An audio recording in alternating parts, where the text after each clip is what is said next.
Hello, everyone. Welcome to the Messy Studio Tarot. I was busy teaching this morning, so I'm just getting this now, and I'm getting excited to run into my Messy Studio and read tarot before I start to work myself. So let's get into it. The first thing I just want to mention is that Venus is in Taurus today. And so we are all of a sudden, Venus has been in Aries for, it's the past while. And so it's been very independent and maybe aggressive and just, self-focused. And now it's moving into a more sort of home space, more of a domestic sharing space. It's Venus in Taurus is very focused on beauty and culture and the arts, and so really lovely energy to create. So let's look at our tarot card around the energies of today. Oh my goodness. Wow.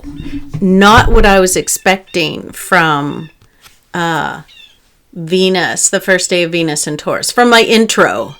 So this is the 10 of Swords. It often indicates betrayal.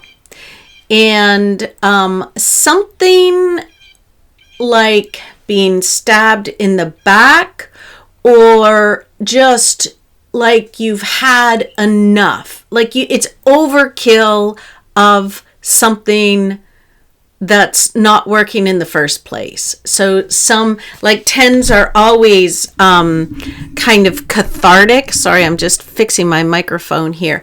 Cathartic, sort of they're the culmination of a suit. So it's like the nines are the peak and the tens are almost the dispersal. And so there's an aspect of letting go here too. 10 of Swords, of releasing pain. When something just happens over and over and over and over again, and it's like you're banging your head against the wall, and it's just like, all right, I give up. So that kind of feeling. Or it could indicate another party, like stabbing you in the back, like you've been hurt or betrayed somehow. So what does this have to do with Venus and Taurus? I don't know, but what I'm looking at in this picture itself is that the woman has this beautiful, luxurious gown on. And it's almost like she's being sacrificed in these, above these mountaintops, these jagged mountaintops. And so, in this moment, because of what I was talking about, it makes me think of piercing through some kind of illusion of beauty into something that is more authentic to you. So beauty, Venus and Taurus, beauty's gotten really messed up in our culture. What we find beautiful is just getting, it's not what I find beautiful, but what culture is defining as beautiful right now isn't beautiful at all. It's grotesque. And so, that happens in cultures. I think of, back in Mozart's time with the powdered wigs, with the men with all their white faces and all that makeup and their funny clothes and their powdered wigs and all that stuff. Come on, what the hell was that? We look at it as if, oh, that's of that time and that's normal, but think about it. Come on, that's bizarre. And so what's happening now, this exaggerated weirdness is happening. It's bizarre. So it's like there's been this this overkill of this exaggeration of beauty to the point where it's a clown show again. And so coming back to our art, like, how can we not follow the clown show and come back to considering beauty in our own work? And I've done a lot of work around this because I came out of art school poo-pooing anything that was beautiful. And what I realized was that if I wasn't engaging with beauty in my art, and it took me a long time, like I'm talking like 10 or 15 years before I could even address it. Like, and so if it's not beautiful, I don't want to be next to it. And I certainly don't want to paint it. And yet beauty doesn't have to be, pretty flowers and, I don't know, bunny rabbits and stuff. Although, that can be beautiful too. Like, beauty can be rougher and raw and more complex, but there's something in it that touches the heart, that pierces the heart, and makes you feel like you are connecting with something that is like transcendent or elegant or calming or gentle and kind. Like, I think, like, just searching for what that is in you, like, what is beautiful. There's a softness to beauty. Anyway, I could go on. I don't want to ramble, so which I can. I'm a big rambler. So let's look into this deeper. I really love that, and it's a huge topic for a lot of artists, including me, and it's very important to me. I mean, whoa, the death card. Okay, now we're getting into some deep stuff. So we have this. Something is being pierced, and then we have the death. So let's shift into a place of letting go. And maybe it's about letting go of what isn't beautiful in your life. Like, let's look at it that way. I mean, this death card, it's actually one of my least favorite death cards in tarot. Like, I find that there's some gorgeous death cards, and to me this just isn't one of them. But it's still, the death card is about letting go of attachments and risking that feeling of just release and falling, and like being bound to old programs and old, I mean, if we're talking about beauty, it's old ideas of beauty. But maybe that's not, as an artist, what you're dealing with right now. Maybe it's more serious. Maybe you are grieving in some kind of very large, difficult, painful event. Maybe you are revisiting. I always find Easter time a time of revisiting grief, and I talked about that in my last video.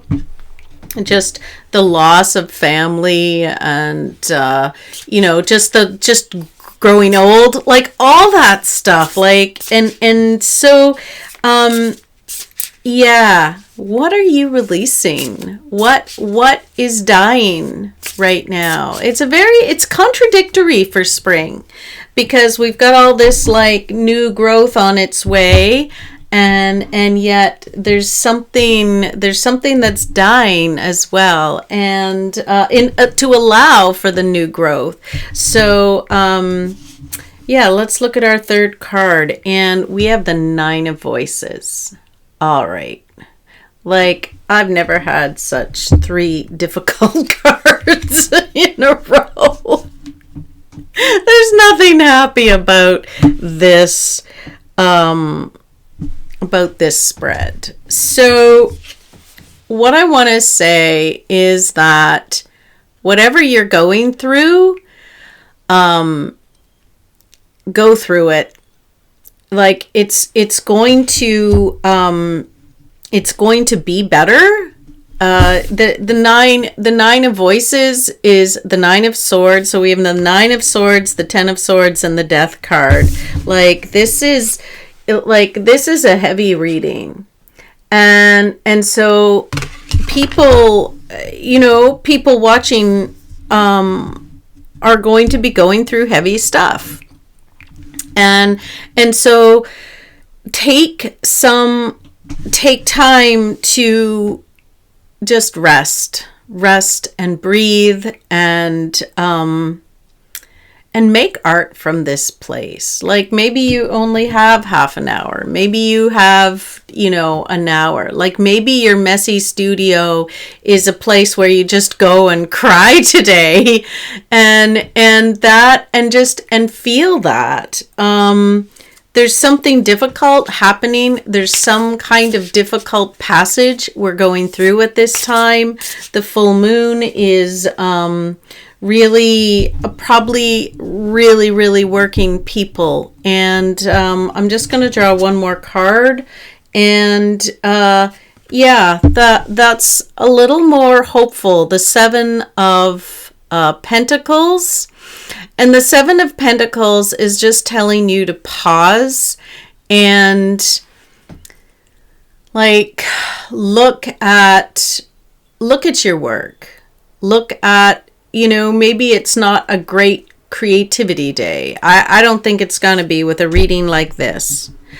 But maybe you can just pause and look at how far you've come. Look what you've created so far. Be mindful and restful about that. And then things will look up, but we may be going through a difficult passage together. I have that feeling. All right, one card from the Sacred Creators deck. Cut the cords of doubt. So this could be what we're talking about with this Death card. And it could actually be what we're talking about, the 9 and the 10 of swords. And so cutting the cords of doubt and allowing yourself, like this, see, it's a little, papered butterfly type figure, number 42. Let yourself be free. When we feel doubt, we are paralyzed. It's like that imposter syndrome feeling. We go into paralysis and we can't create. And there could be someone in your life feeding doubt, or it could be just an old program from your past. And like maybe you had parents or a sibling or teachers, like someone said you weren't good at it, or maybe there was another sibling who was the artist and you were going to be the, the dentist or something. And so we get locked into these roles, and then it's like really, really hard to break out of that. And it just brings up a lot of doubt in our adult lives, to do what we really want to do. And so this could be the 9, the 10, and the Death could be all about doubt and doubting yourself and doubting your own beauty or the beauty of your work. Now that I'm, kind of looking at it all in context. So, and something that I do notice about this Seven of Pentacles is how beautiful this card is. And, look at all those gorgeous flowers up there and the beautiful roses, and she has a beautiful dress on. And I mean, that's Like, that's why I chose these cards, because they're so beautiful. Like, they became my muse deck because of their beauty. They make me feel good.